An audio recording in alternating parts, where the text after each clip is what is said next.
Miao সম্প্রদায়ের ঐতিহ্যবাহী match making উৎসবের এক ঝলক। কেমন হয় যদি আপনি আপনার জীবনসঙ্গীকে খুঁজে পেলেন কোনো এক উৎসবে, কিংবা নেচে গিয়ে আনন্দের মাঝেই পেয়ে গেলেন আপনার পছন্দের মানুষকে। মজার ব্যাপার হলো, চীনের মিয়াও সম্প্রদায়ের মানুষেরা তাদের উৎসবে এভাবেই বেছে নেন তাদের জীবনসঙ্গীকে। চীনের গুইঝু প্রদেশে সম্প্রতি হয়ে গেল মিয়াও সম্প্রদায়ের ঐতিহ্যবাহী উৎসব গুজাং। এই উৎসবের সবচেয়ে বড় আকর্ষণ হলো ম্যাচ মেকিং অনুষ্ঠান। এখানে মিয়াও সম্প্রদায়ের তরুণীরা বিভিন্ন ধরনের ফুলের পোশাক পরে ঘুরে ঘুরে নাচেন।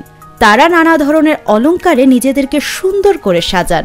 এই অনুষ্ঠানে যদি কোনো তরুণের কোনো নারীকে পছন্দ হয়, তবে তিনি পছন্দের নারীর সামনে গিয়ে লুশেং নামক এক বিশেষ বাঁশি বাজান। যদি সে তরুণীর এই তরুণকে পছন্দ হয়, তবেই সেই তরুণী তার গলায় ঝুলিয়ে দিবে মালা। মিয়াও সম্প্রদায়ের তরুণেরা যেভাবে লুশেং বাজিয়ে পছন্দের মেয়েদের কাছে এগিয়ে যান, এটি সত্যিই সাহসিকতার উদাহরণ। মিয়াও মেয়েরা আন্তরিক এবং প্রাণবন্ত। মিয়াওদের এই উৎসব দেখতে ছুটে আসেন দেশ বিদেশের হাজারো মানুষ।